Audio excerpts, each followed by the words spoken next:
Dr. Jessica Carter stood at her Pentagon office window, coffee forgotten in her hand as she watched the impossible unfold in the morning sky.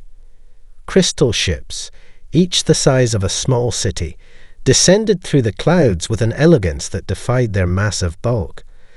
The sight sent shivers down her spine, not from fear, but from the pure academic excitement of being humanity's leading xenolinguist at this pivotal moment.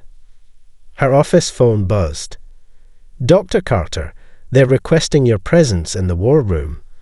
Multiple transmissions incoming." On my way. She grabbed her tablet, heart pounding. Years of theoretical work were about to be put to the test. The Pentagon's war room was barely controlled chaos when she arrived. Generals huddled around displays showing the crystal ships taking position over major cities worldwide. The Joint Chiefs looked like they'd aged a decade in the past hour. "Dr. Carter," General Matthews nodded to her. "Our visitors are broadcasting on all frequencies. They're calling themselves the Galactic Confederation. We need you to verify RA's translations." The alien transmission played through the room's speakers. Jessica closed her eyes, letting the complex harmonics wash over her. The language was beautiful, mathematical in its precision, yet carrying emotional undertones that human languages hadn't evolved to express. "The translation is mostly accurate," she said, opening her eyes. "But there's a crucial subtext we're missing. They're not just announcing themselves. They're requesting an immediate audience with Earth's unified government." The room fell silent. Unified government. General Matthews ran a hand through his grey hair. "Well, that's going to be a problem." As if on cue, the UN Secretary-General's face appeared on the main screen. "We have a situation. China, Russia, and the United States are all claiming right of first contact. The EU is demanding equal representation. India is mobilizing their military, stating they won't be left out of historic negotiations." Jessica watched the alien ships on the tactical display. Their perfect formation hadn't changed, but something about their positioning nagged at her analytical mind. "Sir," she addressed General Matthews, "those ships, they're arranged in a pattern that corresponds to their governmental hierarchy. They expect us to do the same." She pulled up historical linguistic data on her tablet. Every civilization they've previously contacted had a single planetary government. The concept of multiple sovereign nations might be completely foreign to them. The room's tension ratcheted up as new alerts flashed across the screens. A border skirmish had broken out between two Southeast Asian nations, each trying to secure strategic position before first contact. Nuclear-capable missiles were being moved. Fighter jets were scrambling. The alien ships shifted slightly, their crystal surfaces reflecting sunlight in patterns that made Jessica's eyes hurt. A new transmission cut through all Earth's communications. The chief diplomat of the Confederation, a tall being with iridescent skin named Kaiser, appeared on screen. As the universal translator processed his words, Jessica noticed his skin turning a deep shade of blue, a reaction she couldn't yet interpret. "We request clarification." Kaiser's translated voice was perfectly modulated. "Our sensors detect multiple military forces activating weapons systems. Against whom are these weapons intended?" Before anyone could respond, reports flooded in of 3 different nations claiming exclusive economic rights to the space immediately surrounding Earth. 2 more countries had declared the alien presence a religious event, claiming divine mandate to speak for humanity. Jessica watched Kaiser's skin cycle through shades of blue she hadn't seen before. The alien's perfectly composed features twitched. "You mean to say," Kaiser's translator struggled with his tone, "that you regularly point devastating weapons at each other?" The subsequent silence was broken only by the sound of more urgent alerts flooding the Pentagon's systems. Humanity's first contact was about to become far more complicated than anyone had imagined. The Confederation's crystal ships shimmered as they repositioned above Earth's major capitals, their hulls projecting massive holograms of past military victories against other species. In Moscow's dimly lit Strategic Command Center, General Viktor Petrov watched the display with narrowed eyes, noting how the alien vessels maintained perfect geometric spacing. "Predictable," he muttered in Russian, tapping his weathered fingers against a tactical display. "They're showing off their strength, but they're revealing their doctrine." In Washington, D.C., Colonel Jack Thompson reached the same conclusion from the Pentagon's Tactical Analysis Room. "Dr. Carter, look at this," he called out, pointing to a detailed scan of the alien formation. "Every maneuver they make follows the same mathematical principles.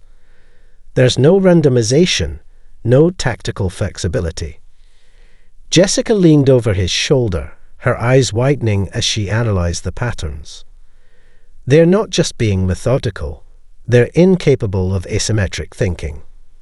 Their entire civilization is built on perfect order." The room's main screen flared to life with Khazar's image. His skin had shifted to a deep purple as he addressed Earth's combined military leadership. "We have demonstrated a fraction of our capability.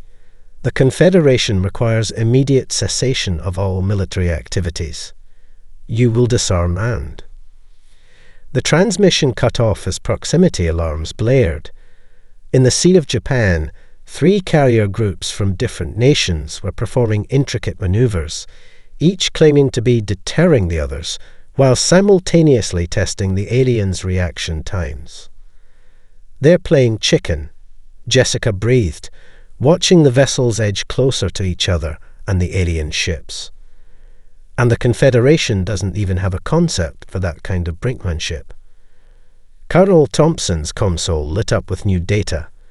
"General Petrov's forces are moving. Looks like he's using the aliens' presence as cover to advance into contested territory." He allowed himself a grim smile. "Smart bastard." Kaiser's next transmission showed him flanked by military advisors, their skin cycling through shades of blue and purple. "These actions are illogical. We have displayed sufficient force to deter any aggressive action. Why do you continue to maneuver?" Jessica grabbed the microphone. "Chief Diplomat Kaiser, you need to understand. Humans don't just fight because we think we can win. Sometimes we fight because we have to, or even because we choose to lose on our own terms." The alien's skin shifted to a completely new color, a sickly yellow-green. "Choose to lose?" The universal translator stuttered over the concept. Events accelerated. The Chinese Space Force launched routine exercises with suspiciously combat-ready payloads. Indian and Pakistani forces began an elaborate dance of deployment and counter-deployment that had their Russian and American counterparts taking notes. In orbit, civilian satellites suddenly displayed military-grade electronic warfare capabilities that played havoc with alien scanning systems. "Their tactical AI is starting to lag," Thompson noted, watching the crystal ship's responses become increasingly delayed. "They can't process all the potential scenarios we're creating." Jessica's linguistic analysis prompted a new concern. "Colonel, their command structure, it's totally hierarchical. Each ship can only respond with pre-approved tactical packages. They have no concept of battlefield improvisation." The situation reached its peak over the Mediterranean. French, Turkish, and Egyptian forces converged on the same strategic strait, each claiming priority passage. Above them, a Confederation ship waited for instructions on how to handle three-way brinkmanship, a scenario apparently missing from their tactical database. Kazar's final transmission of the day showed him surrounded by frantically working advisors. "This is not possible," he declared, his skin now cycling through colors faster than the translator could process. "Our analysis indicates 17 different conflicts occurring simultaneously in this sector alone. How can you maintain such chaos without total civilization collapse?" Colonel Thompson watched the alien ships struggling to maintain their perfect formation as they adjusted to yet another unexpected human military exercise. "They still don't get it, do they, Doc?"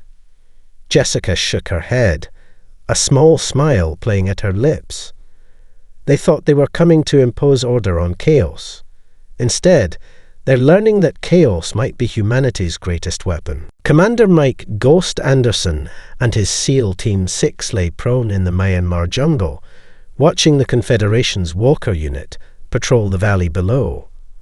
The massive bipedal machine moved with mechanical precision, each step exactly measured, its sensor array sweeping in perfect geometric patterns. "They really don't get it, do they?" his second-in-command whispered, adjusting his thermal dampening suit. The technology was primitive compared to alien standards, but it worked, because it worked unpredictably. "Time to teach them why humans are scary," Anderson breathed into his comm. "Execute Operation Chaos." Across the valley, 16-year-old Maya Patel hit send on her viral social media post, broadcasting false troop movements from 30 different spoofed locations. The alien walker's sensors immediately began rotating faster, trying to track the phantom signals. Henderson watched through his scope as the machine's targeting systems went into overdrive, attempting to verify and categorize each new data point according to its rigid protocols. He'd studied their response patterns. They couldn't ignore any potential threat, no matter how improbable. "Now comes the fun part," he murmured. 10 kilometers away, Dr. Jessica Carter monitored the operation from a mobile command center. "The Walker's AI is already showing signs of strain," she reported. "It's telling them something impossible is happening, that there are simultaneously too many and too few humans in the area." The trap was elegant in its simplicity. Teenagers with smartphones were creating a flood of contradictory data, while SEAL Team 6 used the planet's most primitive warriors, monkeys, to carry heat-generating decoys through the canopy. The Walker's sensor array spun faster, its steps becoming less precise as its tactical computer tried to resolve the chaos into order. Anderson could almost feel the machine's growing confusion. "Time for Phase 2, he commanded. His team activated their ultrasonic disruptors, crude devices that nonetheless played havoc with the Walker's crystalline structure. The machine stopped, caught between protocols. Its programming demanded it investigate every anomaly, but there were too many coming too fast. The Walker's command core made a critical mistake. It asked for clarification from its orbital support. "They're reaching out," Jessica's voice crackled over the comm. "Their entire battle network runs on consensus. They literally cannot act without group approval." Anderson grinned. "Execute Phase 3. Around the valley, dozens of local civilians began broadcasting everyday smartphone signals, overwhelming the already confused alien sensors. The Walker, unable to distinguish potential threats from background noise, froze in place. "The beauty of chaos," Anderson said, rising to a crouch, "is that it follows its own logic." His team moved with practiced precision that nonetheless appeared random to alien sensors. They reached the Walker's legs, planting simple electromagnetic charges, technology so antiquated it didn't even register on the aliens' threat assessment protocols. The charges detonated, sending crude but powerful electromagnetic pulses through the Walker's crystalline structure. The machine's rigid molecular lattice designed to channel energy in precise patterns, shattered under the chaotic electrical assault. As the walker collapsed, its emergency beacon broadcasting distress signals in perfect, predictable patterns. Anderson's team was already gone, scattered in seemingly random directions that nonetheless would bring them together at their exact extraction point. In the command center, Jessica watched the alien response unfold. "Their entire tactical doctrine is falling apart," she reported. "They can't understand why their superior technology failed against primitive opposition." Kezar's transmission cut through all frequencies, his skin cycling through distressed patterns. "This is impossible," the universal translator rendered his words. "Our sensors indicate the walker was defeated by incorrect information and imperfect weapons." "Welcome to Earth," Jessica muttered, watching as more teenage-generated social media posts sent alien defense networks into confusion across 3 continents. "Where perfection is the enemy of victory." Anderson's voice crackled over her secure channel as his team vanished into the jungle. "Tell the brass we've got proof of concept. Human chaos beats alien order every time." Above the planet, the Confederation's fleet began generating new battle plans, each one perfect, precise, and utterly inadequate for the chaos that was human warfare. The Dubai skyline erupted in crystalline light as Confederation forces attempted to establish their new Earth government headquarters. Below, in a hastily established command bunker, Commander Anderson watched 5 different human armies maneuver through the city streets, each somehow fighting the aliens and each other simultaneously. "This is either the most brilliant thing I've ever seen, or we're all insane," he muttered, tracking the fluid battle lines on his tactical display. Dr. Jessica Carter stood beside him, her eyes darting between multiple screens showing various combat zones. The Confederation's AA is having a complete meltdown trying to classify all these interactions. "Look at this. Russian Special Forces just shared targeting data with British SAS while simultaneously engaging them in a firefight." A holographic representation of the city floated above the command table, showing the impossibly complex dance of human forces. Turkish drone squadrons provided air cover for Israeli ground teams, even as their respective nations remained technically at war. Indian and Pakistani special forces leapfrogged through buildings, alternatively cooperating and competing for objectives. Their battle computers are trying to divide everyone into friend or foe categories, Jessica explained, pointing to the alien ship's increasingly erratic movements. They can't process the concept that both categories can apply simultaneously. Anderson's radio crackled with a transmission from his forward teams. "Ghost, this is Spectre 1. You're not going to believe this. We've got Chinese Marines helping us flank an alien position, but they're also trying to secure the objective before we do. It's like some crazy combat sport." "Welcome to the new normal," Anderson replied, watching as supposedly enemy forces coordinated their chaos with practiced ease. Humanity had spent millennia perfecting the art of complex conflict. The aliens didn't stand a chance. Above the city, Kezar's flagship emitted increasingly desperate energy signatures. The alien commander's next transmission showed him surrounded by smoking control panels, his skin cycling through colors so rapidly it looked like a strobe light. "This defies all tactical logic." His translated voice bordered on hysteria. "Our sensors show units simultaneously attacking and defending each other. Alliances form and dissolve in minutes.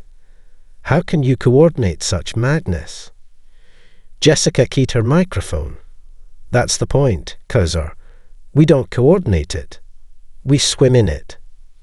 A massive explosion rocked the southern quarter as 3 different human special forces teams decided to deny an objective to both their rivals and the aliens by destroying it. The Confederation's tactical AI suffered what could only be described as a nervous breakdown, its crystalline processors unable to categorize an action that hurt all parties, yet somehow served everyone's strategy. Their whole command structure is based on perfect order, Jessica observed, watching the alien ships drift out of formation. They literally cannot compute warfare that embraces chaos as a tactical advantage. Anderson's radio lit up again. Ghost, be advised, Indian Cyber Command just gained partial access to alien networks by, well, sir, by spamming them with cat videos. Turns out their AI tries to analyze everything it receives and can't handle the concept of content created purely for chaos. The commander allowed himself a grim laugh. Copy that.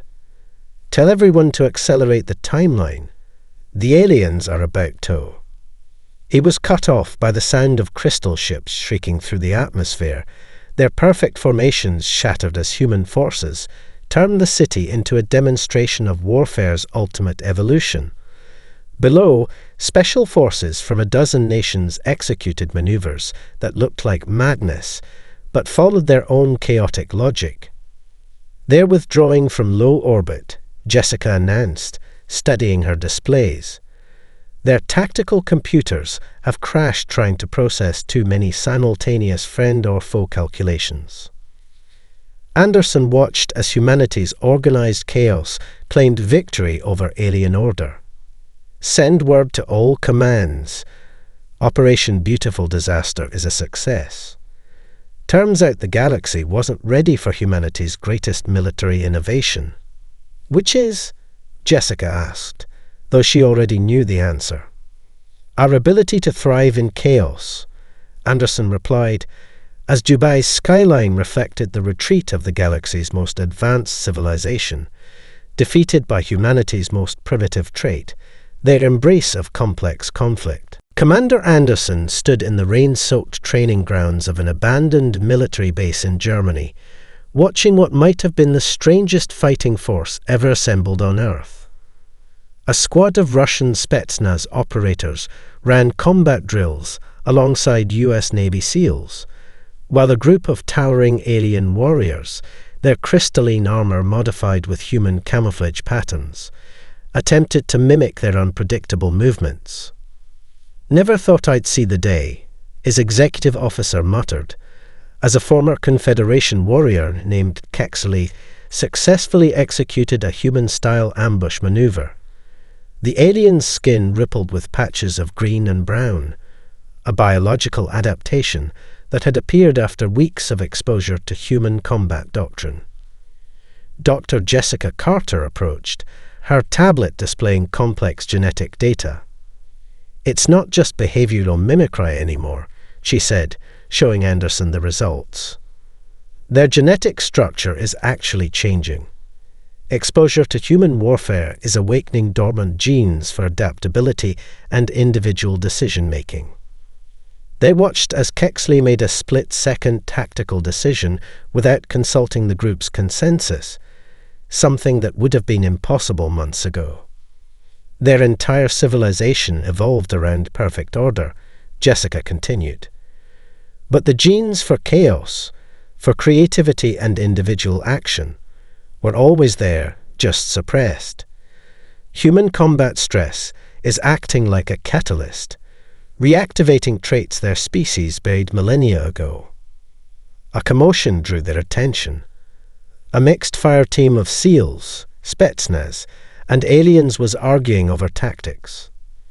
To everyone's shock, the aliens were actively disagreeing with each other, a fundamental violation of their species' hierarchical nature.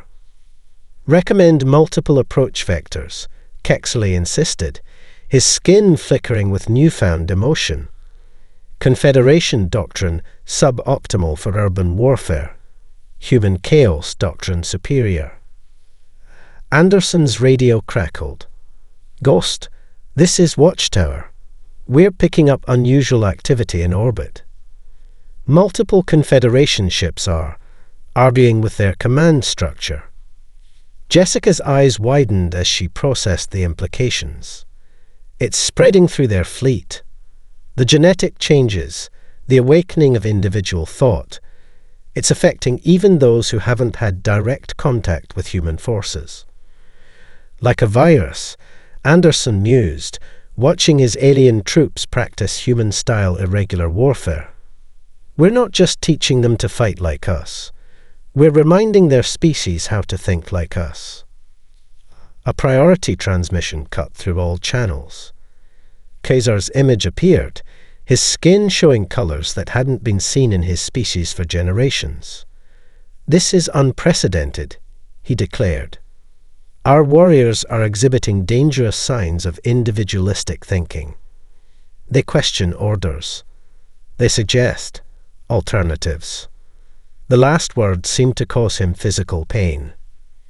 "That's not the worst of it," Jessica said, studying new data on her tablet. "Look at their ship movements. The fleet's formation is breaking down. Individual vessels are starting to show tactical creativity." They watched as a Confederation battleship executed a maneuver that could only be described as improvisational, something that should have been impossible for their rigid tactical doctrine. Another alien warrior, Rexna, approached Anderson with an almost human-like casualness. "Commander, request permission to modify battle protocols." Confederation standard tactics. Insufficient. She paused, her skin showing expressions that her species had forgotten they could make. "We need to learn to think like humans." Anderson shared a look with Jessica. They both understood the magnitude of what was happening. Humanity hadn't just resisted the Confederation's attempt at imposed order.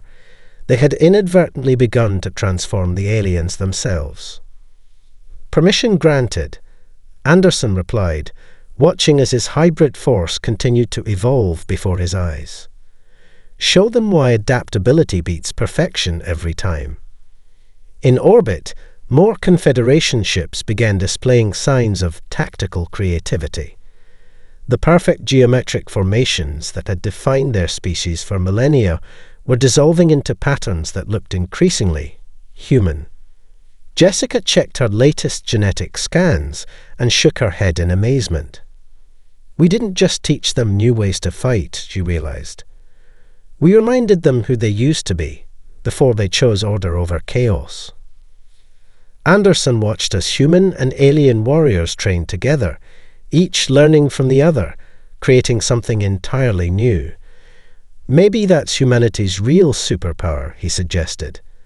"Not just thriving in chaos, but showing others how to do it too." The massive crystalline battleship, Eternal Order, hung in high Earth orbit, its once perfect geometric form now displaying subtle asymmetries that would have been unthinkable months ago. Inside, Squad Leader Vextil stood before her crew, experiencing an emotion that had no name in her species' language: individual initiative. "The Confederation's doctrine is flawed," she announced, her skin rippling with forbidden colors of rebellion. "We've all seen how human tactical flexibility consistently achieves superior results. I propose we experiment." The word sent shockwaves through the bridge. Experimentation without hierarchical approval was the highest form of transgression in their society. Yet, instead of reporting her, the crew leaned forward, their own skin patterns showing dangerous signs of interest. 17 decks below, Dr. Jessica Carter worked with human-influenced alien scientists in a hastily established cultural exchange lab. "The changes are accelerating," she reported via quantum link to Commander Anderson's ground station. "They're not just copying human behavior anymore. They're innovating." Anderson's voice crackled back. "Confirm that last, Doc. Did you say they're innovating independently?" "Affirmative. Watch this." She turned to an alien warrior named Hexry. Show them what you created." The warrior activated a holographic display, revealing a combat maneuver that was neither human nor Confederation in origin. It combined the precision of alien technology with the unpredictable adaptability of human tactics. "I thought of it myself," Texray admitted, skin flushing with both pride and fear at such a radical declaration of individuality. Alarms suddenly blared throughout the ship. On the bridge, Vex still received an emergency transmission from Confederation High Command. "You are ordered to purge all human tactical influences and reset your crew's behavioral patterns to baseline conformity," the order stated. Vex still felt something new rise within her, an emotion humans called defiance. "No," she replied, shocking even herself. The word had never been spoken to High Command in 10,000 years of their civilization. Throughout the ship, crew members began making individual choices. Weapons officers adjusted their targeting protocols based on personal judgment. Engineers modified systems without waiting for approval.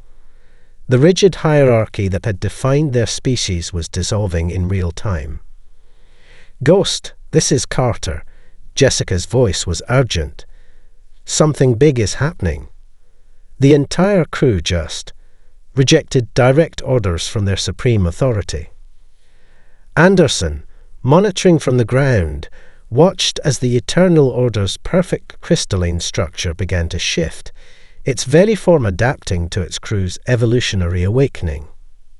"Copy that. How many other ships are showing similar patterns?" "All of them," Jessica replied. "The entire fleet is experiencing some kind of mass awakening. It's like they're remembering who they were before they chose perfect order over creative chaos." In the ship's tactical center, Vex still and her crew were creating something unprecedented, battle plans that incorporated randomness as a strategic element. The ship's AI, instead of crashing from the logical contradictions, was evolving to embrace uncertainty. "We've been wrong," Vex still announced to her crew. "The humans didn't show us an inferior way of warfare. They showed us what we've forgotten, that true strength lies in the balance between order and chaos." The revolution spread through the fleet like wildfire. Ship after ship began displaying signs of tactical creativity. Confederation High Command watched in horror as their perfect military machine transformed into something far more dangerous, a force that could think for itself. On Earth, Anderson received the final confirmation. "Ghost, the entire Confederation fleet has just declared operational independence. They're requesting human military advisors to help them rediscover their capacity for adaptive warfare." Jessica added, "This isn't just a military revolution anymore. It's the awakening of an entire species' suppressed potential." Anderson watched the alien ships above, their formations now showing the beautiful complexity of controlled chaos. "Send word to all commands," he ordered. "Operation Cultural Cross-Pollination is a success. Turns out humanity's greatest weapon wasn't our capacity for warfare, it was our ability to remind others of their own forgotten freedom."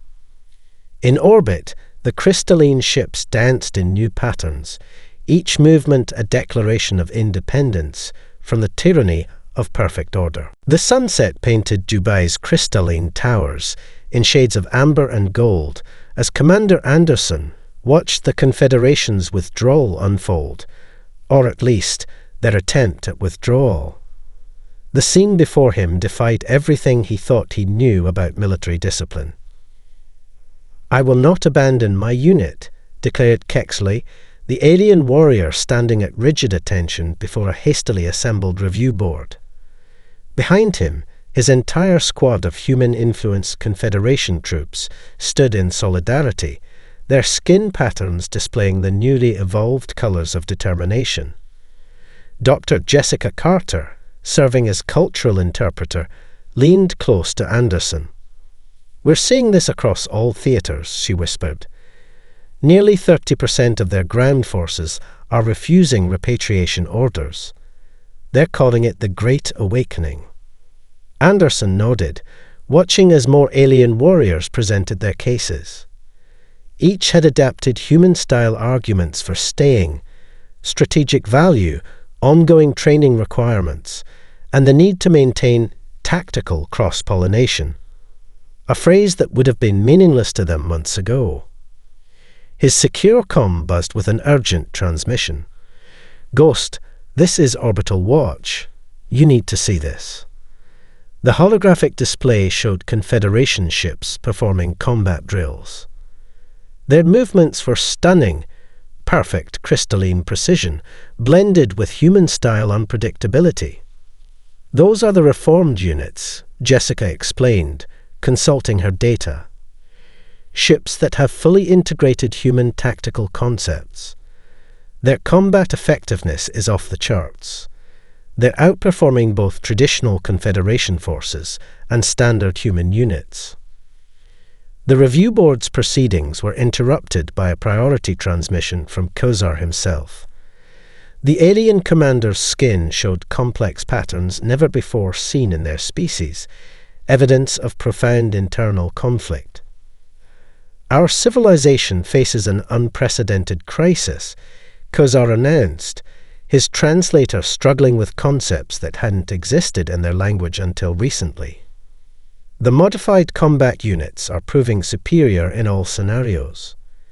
Yet their very existence challenges the foundation of our society. They have become individual." Anderson watched as Kexley's squad demonstrated their new capabilities.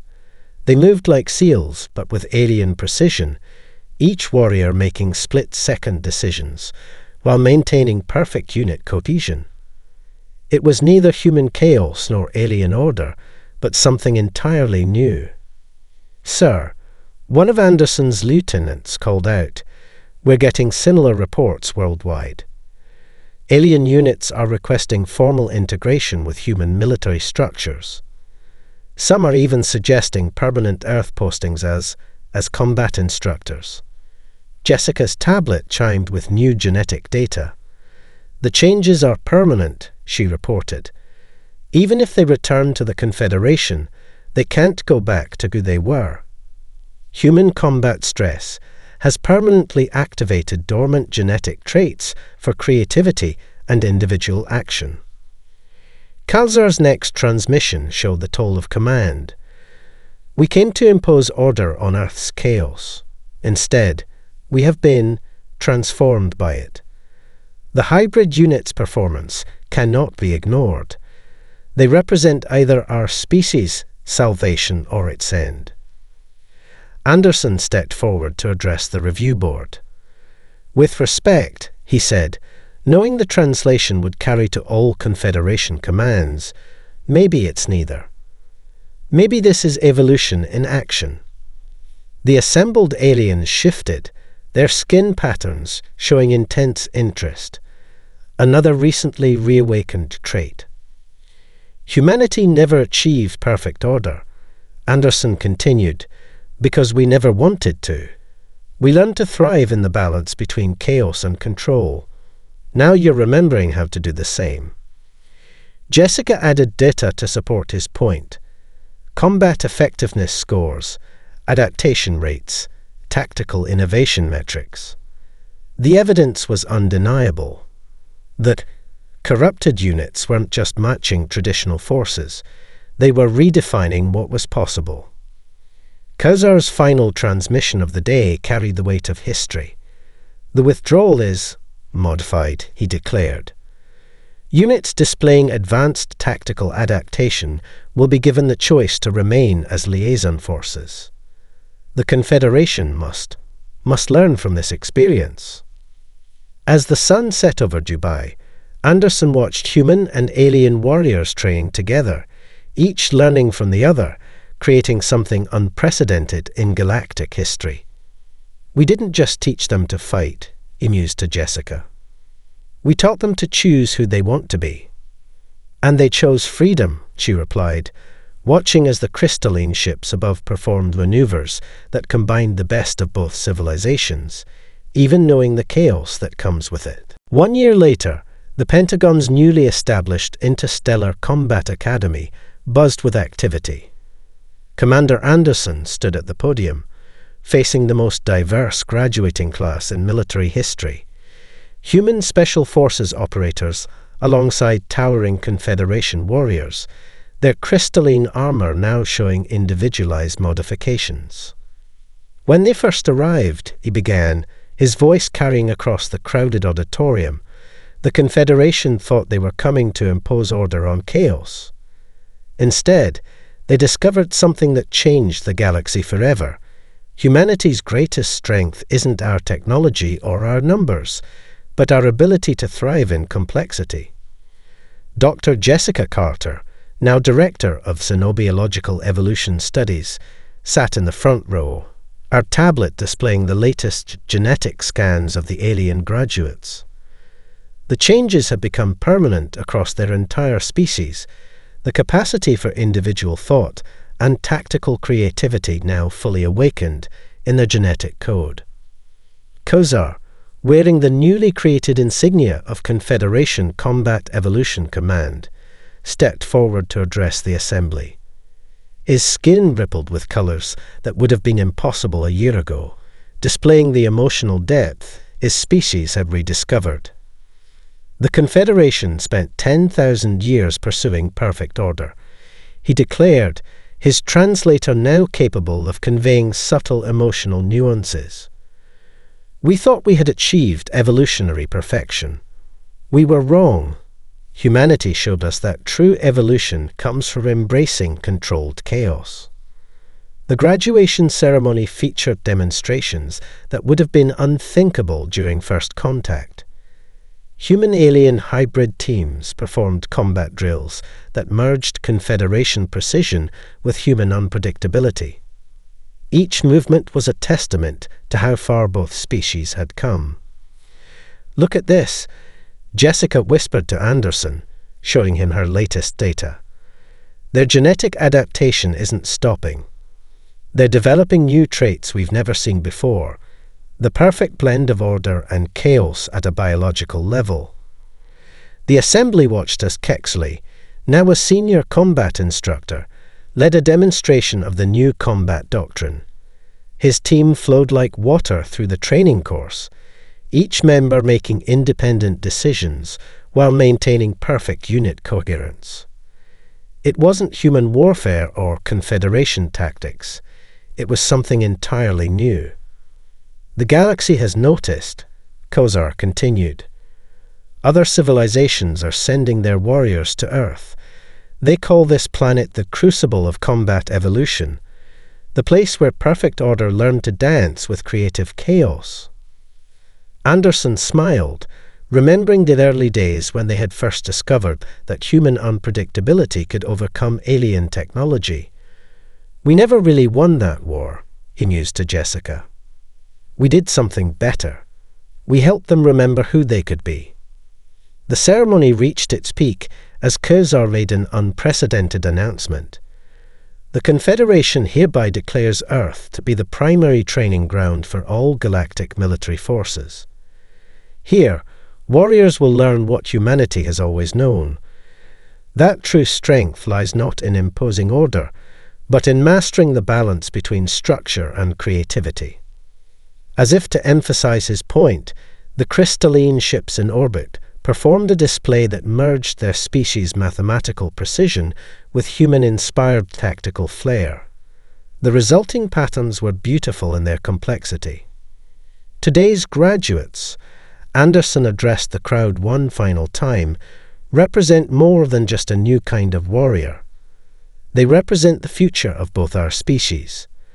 They prove that sometimes the greatest victory isn't defeating your opponent, it's helping them evolve." Jessica's tablet chimed with one final data point. "The changes are spreading beyond the military," she whispered. "Their entire civilization is beginning to embrace individual creativity. We didn't just change their warriors, We catalyzed the evolution of their entire species. As the ceremony concluded, human and alien warriors stood together, their differences now a source of strength rather than conflict. The galaxy had come to impose order on humanity's chaos, only to discover that chaos, properly understood and channeled, was the key to their own evolution. Khazar's final words echoed through the hall. We came to teach humanity the power of perfect order. Instead, humanity taught us something far more valuable, that the greatest power lies in choosing to embrace complexity, in daring to be gloriously, perfectly imperfect. Above them, the crystalline ships danced their new dance, a testament to how far both civilizations had come, and a promise of how far they could go together.